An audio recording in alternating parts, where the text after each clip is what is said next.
brother wanted to kind of bring us through like following the footsteps of Han Solo and like the book trilogy, but then we went and killed this planet. So at that point, the game literally became like a sandbox game. Yeah. Like which is dangerous. Yes. How do we make the decision to go to the next place? Evil guy took one of the prisoners and threw them against the wall that was where the map was, and that's where we decided to go. I respect that. So, how do you control your players? Chicken. How do I control my players? I have found the best thing to do to keep players on track is to give them things to do. Yes. And if you keep giving them things to do, they will keep following that breadcrumb. And if they try to go off it, you just roll with the punches. Yeah. And like if they try to get too ridiculous, like killing a planet. Swinging like killing a lightsabers. planet. I mean, Ships. eventually you have to draw a line in the sand. I mean, you never want to say no, and no is the worst thing in an RPG, and you want players to have freedom. But okay, if they're going to go kill the planet, then I'm sure the place has backup generators. I'm sure it has guards guarding it who are higher than a level 1 party's going to deal with. I'm sure they have Actually, that was another but that was a terrible, terrible GM point, is what that was. You keep your players in an environment where they want to do your story. I mean, as the GM, it's your prerogative to have as much fun as your players. Yes. I don't want to sit around a table dealing with, a bunch of players who want to go, like, have sex with bar wenches and all of those traditional gaming tropes. Because that's not going to be fun for me. I'm here to tell a story. I want to get something out of it from my players. Exactly. So I think you just have to make sure they're invested in the story. And I found that a lot of core RPGs don't do a good job of that. The one thing that I've found about core RPGs is they don't start the action fast enough. There's definitely that. One thing I've been seeing, and there's a game I will pimp here. You can find it online. It's called Dungeon World, and it is awesome. Amazing game. One of the things that game introduced that I've started using in some of my campaigns are the concept of bonds. Yeah. And what I like is they establish bonds between characters. And the concept of these bonds is you could have any type of bond with a character. And both players have to agree that the bond exists. And in completing the bond, or resolving it is a better term, in resolving the bond, you end up with this situation where players get a bonus, like maybe experience or some in-game reward for completing it. But it drives players to do things. Some examples that I've seen in games would be, I don't trust blank. They harbor a dark secret, which is a very, very dangerous one, and I don't suggest you use that unless you have really good players, because then you just end up with player conflict. Nobody wants that. But you could see things like, I see the potential of magic in blank. I will seek to bring it out. And you immediately have a link between players. And that bond can be resolved in any way. It could be something as simple as, after 5 or so sessions, I realize you really don't have any magical potential. I'm sorry, Kev, you're always going to be, the scoundrel. So we both agree that's done. Or he burns an entire village down with force lightning, and suddenly you've got magical power. You've channeled that. Way to go. But it makes players get involved because it makes them actually interact with each other. And at a metagaming level, players like, I can get the experience for this. Nom, nom, nom, nom, nom. Yeah. And I've been doing this in my games, and the really neat thing about it, in my Carrying Crown game that I'm running, is several sessions we've gone without players completing bonds. And at the end of the session, we repeat the bonds, we go through them, and everyone's like, nah, I don't feel like I've completed that. And it's not like they're just egging it on, trying to force it. They want it to come naturally, which is good. Right. They're actual role players. Right. I've done the same type of thing myself, but in a different way. When I get people into the pre-gaming sessions, they're all sitting down and they create the group concept, and they figure out their roles within it and how they have relationships with each other. But I've never really thrown in like experience points or anything or rewards for that relationship. You shouldn't have to. Exactly. The best success I had was when I was running a sci-fi campaign using a hack of the Feng Shui system. where all of the players were members of the United Nations of Earth peacekeeping force. They were shipmates. And in the opening scene, which what I mentioned earlier, start the action early, I had this big, huge space battle between their ship, well, their carrier group, and all of the bad guys, in which their ship was destroyed, but did so much damage that the war basically couldn't continue. And then I skipped 5 years ahead later, and all of them had a shared pain, they all had shared experience, but the thing that was most remarkable was that when they were just creating the group concept, is how they had become loyal to the ship and to the ideals that of the organization they belonged to before I'd even started the campaign. They'd figured this stuff out for themselves.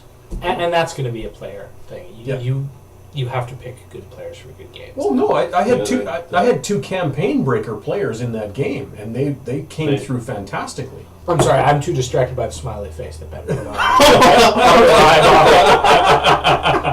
Looks like an adipose.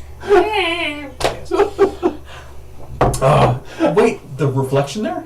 He put a smiley face. Oh, he put a smiley face on the whiskey. Between two beards. Awesome. You are also the co-founder of a convention called Mechanicon. Yes. Mechanicon is strictly miniature, or is it... We had started off our first year, we did a very open gaming convention, and we found that locally there wasn't really the market for it at the time. We kind of found that we were getting most of the tabletop players, and that's sort of Alex is the other co-founder. We found that we were doing this as a labor of love. We used to go to Rogue Trader tournaments for Games Workshop, Warhammer 40,000, and we used to do those all throughout our high school years. We would actually go to these tournaments, and we kind of missed that because the community locally had won, and it was run every year, and it was a very expensive convention. Great guys, Astronomicon. It's a great convention. They happen all over North America, but it's also $100 almost. You get like $80 for a ticket.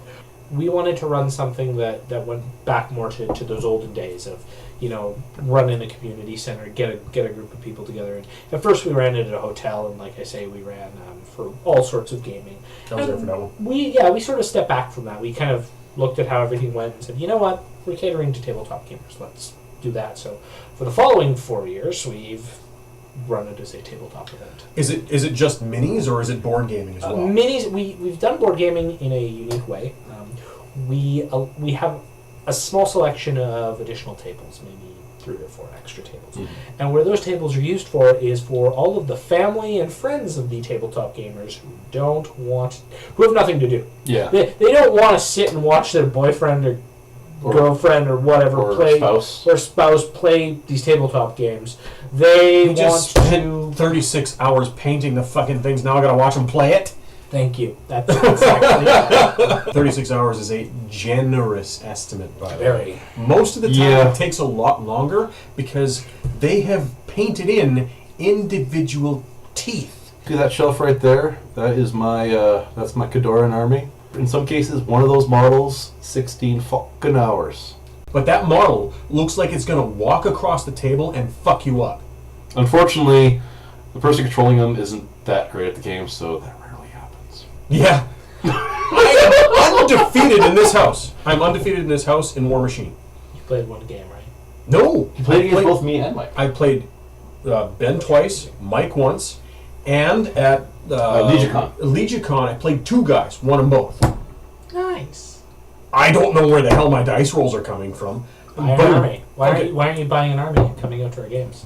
I haven't. I want to. It's like $50 for a box, Kev. God. You know what? If you want to get into Convergence, I know a guy. There's some models. Yeah. They're even assembled. They're not painted, but these they're are robot people. Convergence looks cool. Convergence to Sirius is really neat, actually. I like. This is totally like separate plug, but I really, really, really like the Privateer Press model.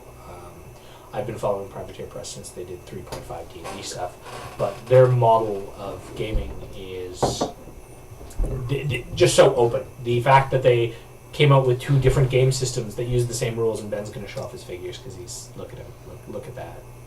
It's 3 heads. That's supposed. Also, it's really fun to convert these guys. Yeah. But I love the privateer press systems because they are so encouraging to new people, and that is what all of these hobbies, tabletop RPGs, new people. Actually, it's this guy who first introduced me and my brother to it. Yeah, I was a bad influence. When I first started, the day I bought the battle box, that night me and my brother went out to the bar with singing karaoke with a bunch of friends. I got home and I was feeling good. I was not tired in the least. I went and painted my models. So the first 3 models that I painted for War Machine, I was hammered. You're doing better than most War Machine players. You're painting your models. Plug at War Machine players. Plug at you. Paint your damn models. So your convention isn't just War Machine, though, is it? No, War Machine is actually a smaller component of ours. War Machine was kind of a vestigial limb that sort of comes at our convention. It's like the better little brother. Yeah, kind of. We run about 4 or 5 tables, I'd say. 4 or 5 tables of War Machine, which is just run in conjunction with our local press gang or Mike here. And then, most of ours is our Warhammer 40k crowd. Because Warhammer 40,000 is huge up here. We still have a good number of people coming out. We have a really strong community, so we kind of tap into that. And we get anywhere from 25 to 30 players, which actually, in terms of Winnipeg, is very small. Back, like I say, in those high school days, we had tournaments that were 75 people, which is insane. Yeah, and that just goes to show that things cost more money. Because in Winnipeg, in winter, it's fucking cold. After this, I'm going home and I'm painting models. Ain't nothing else to do. Maybe play The Witcher. Probably painting models. Tomorrow, painting models. I might go to the hobby store to paint those models. Yeah, basically the geek community in Winnipeg is huge. But the one thing I've noticed about the geek community in Winnipeg is that there's a lot of people. But none of them go out in public. No. They all sit there in their basements in their own little groups, and they got 6 people. But there's 300 groups of 6 people. It's crazy. And none of them go out anywhere. And nobody gets to know anybody. So it's Gym Con. That place is packed. Local convention, Yep. Because all the gamers come out and it's like, holy crap, we're all in the same place. I've never met these people before. Yeah. And we're sitting there, we're looking around going, where did all these people come from? Are you guys from Brandon? No, we're from here in Winnipeg. Well, we just like tabletop games. Yeah. And I come down, I buy my boxes, and I leave the gaming store because I don't really hang around or talk to people there because I don't know anyone. I like going out and going to conventions and meeting people. I like dressing up in costume, too. That's kind of a rare thing among gamers, though. Bigger conventions, you'll see it, but... Yeah, when we went to Gen Con, there's a lot of people in costume, but... There's a lot of crossover between gamers and fandom. And whatnot. Yeah, like cosplay. But usually if a person is going to a convention, they're going for one or the other, not both. Mm-hmm. I think Ben and I are kind of the exceptions to that rule. I've decided that my costumes will strictly be based on me, so I will go for E Honda because I just have to wear a big diaper. It's cool to see people coming out, and it's good to find out there are other fans of things I do. In fact, I've been having a conversation online about sort of the War Machine community locally and how we want to help grow it because we want more players, and part of this, and I was kind of ranting about this beforehand, is, kids... And as gamers, it's so, especially if you're in that mid-20s, mid-30s range, you don't want to deal with kids. But damn, are kids so important to keeping the hobbies going. One of the most important things about being a gamer is being a mentor. And that's a lot of... Now, mind you, there's a lot of mentoring going on because there's a lot of geeks having kids. I don't read rule books ever. Any game that I play, my brother teaches me. Me, I just sit back and be like, tell me. I'm actually okay with that, especially when it comes to players. I would rather have an enthusiastic kid at my table, or enthusiastic, 20-year-old, 30-year-old at my table, who has no clue how the rules work, but has cool ideas. Yep. Because that will lead to a much better experience. Person says, I want to do this. How do I do this? And then I can say, oh, okay, well, that'll be like a CMD check, or make a charge attack and get your slam bonus for the... You know, it's so much easier as someone who has knowledge of the rules to just tweak it. And that's even why I move away from rules-based systems lately for a lot of my home games. Yeah. Mage the Ascension I've found is really good for people who've never been in role-playing before, because you make up the magic as you go, pretty much. True. I would go a step further. Dread. Dread is the ultimate introduce new people to role-playing. Well, either depending on the age group. Actually, you know what? I would say you can use the Dread philosophy, and Dread, for those of you who are not aware, is Jenga. You take a Jenga tower, or a collapsible, removable pieces tower, because they can't call it a Jenga tower in the rule book. You take a Jenga tower, and as players perform actions, the game master or the storyteller tells them how many pulls they have to make. And once the tower collapses... I take as many pulls as possible. Oh, yeah, of course. There's like 4 things you can do. You can make a pull and succeed. Hooray, your action succeeds. I always succeed my pulls. Make a pull... make a pull and fail. Because only one person needs to be satisfied. Exactly. Oh, lordy. Yeah, you if you fail, you die terrible, terrible death. You say, hell no, I ain't, taking any bricks out of there, and your action fails, but you live. Or you do what Kevin's done in my games, and you purposely smash the tower, and you die a terrible, terrible death, but your action succeeds. And it leads to some of the most dramatic role-playing. Because people center more on getting into their character than worrying about what's on the stat sheet. Sometimes I would tag along with my brother to one of his games, and I just sit in I sit in the corner. I'd just listen to the story play out, and even just listening to it is awesome. Because I've become more involved in organized play, I've seen a lot of different types of players. I've definitely seen much more of an influx of the rules players, the players who strictly buy the book, and this is how this rule works, and here's the errata on the forum by Jason Bowman, and here's my... Right.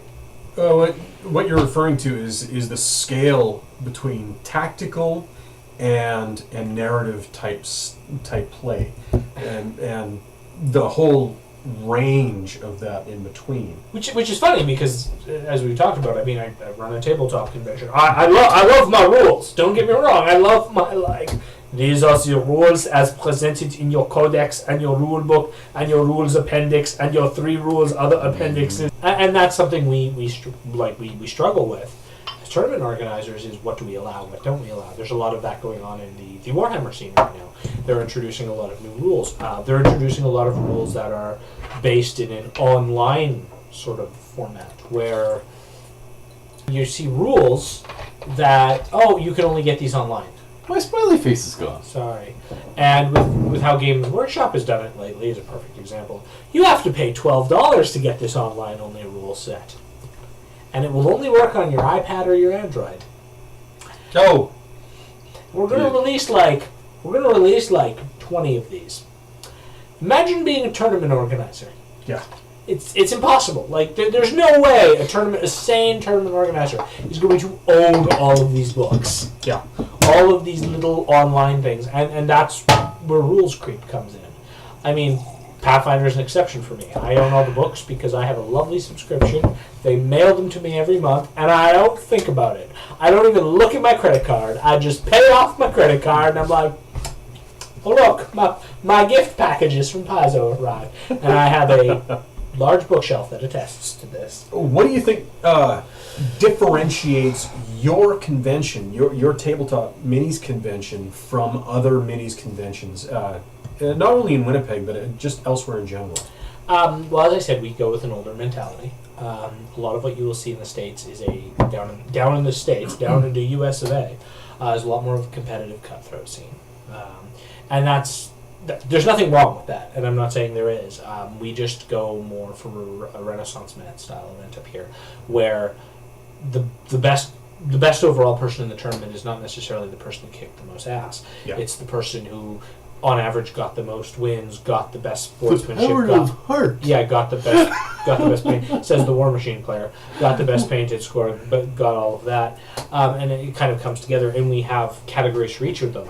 We have a best overall that encompasses all of that. We have a best general for the person who wants to come in and kick ass. And in fact, it is usually the same person or same two people a lot of the time. Then we also offer up other awards. Painted, sportsmanship, as I mentioned, army list. There's a reward for doing well and bringing in a professional army list, and so we do that, but we do it in a smaller venue, in a local venue, so it's got a kind of familial atmosphere. We have a lot of people locally who they don't play except for our tournament. They come out once a year and come to our tournament, and that's their game. Maybe they do a few home games, but they don't play competitively or anything like that. For my part, because I bus everywhere, I don't carry lugging around the case. It's problematic, especially considering where I live. So, just making sure you have battle foam. Yeah. Battle foam, your best case ever. Buy them. Custom built to house my monstrosities that I built. And then it takes 6 extra months for us to get our order because this asshole right here has to get his custom cut foam. And I have to wait with an army that has no home because this asshole needs a 6-meter tall piece of foam to carry this thing he's converted. Thanks, Ben. Show that one! Show that one! Well, that one I can't actually transport at the same time as I transport this fucker. See, and this is a problem. This is why I need custom foam. This is why I can't have nice things. I used that, and I won with it. Actually, like Ben? This one With this that- one with was that the big worst offender. Yeah. The original model was It's like the size of me. It's like the size of Well, there now it is. Optical illusion. Okay, are you guys putting this up in a podcast form too? Yeah, we're gonna put up. Okay, so for those of you who aren't, he's going back and forth with this mini. It's being really impressive. I used to run a War Machine based podcast, and they'll let anyone on the iTunes library. I actually really like that. They let me. podcast. Anyone. That wasn't War Machine though, was it? No, it was. Oh, I thought that It was was no, called it Radio was- Free Lail. It was Iron Kingdom's RPG. Iron Kingdom's Oh, okay. RPG. This Yeah. was back when I was my younger geek days, where I'm I'm going to do a podcast, and I'm going to do all this stuff, and then I just decided to write and kind of work for me. Speaking of RPGs and Yes. stuff like that, I remember when I was working at Microsoft, and I had my chat program open, and you were running a game at the time, Oh, fuck, I know exactly what you're and when I asked you for a name. yeah, you asked me for a gnomish name. Kev, I have a gnome NPC, I need a name, quick. Because Yeah. Kev was the only person online. And what was the name I came up with? Wiffle ball shuttlecock. Sorry. Wiffle ball shuttlecock! Apparently, he wasn't able to run his game for a while after that, and then Well, that was the first one, and then it was well, then this string.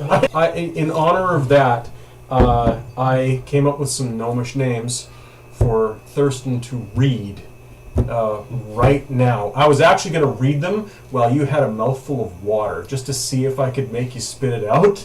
And Give him here. And I No. My voice acting career begins here. And these are gnomish names for the new pornographic role-playing game that I'm... Poon Finder.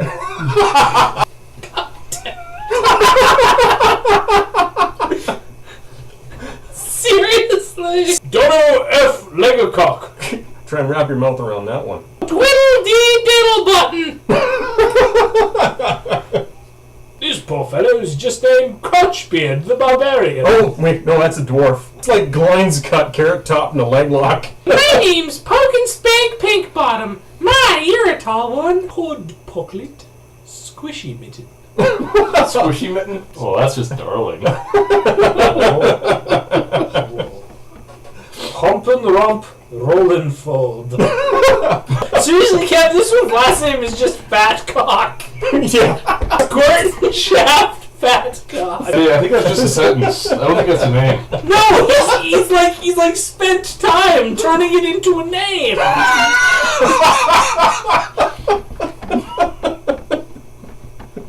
Like seriously, Burton Shaft. That even spelled the PH.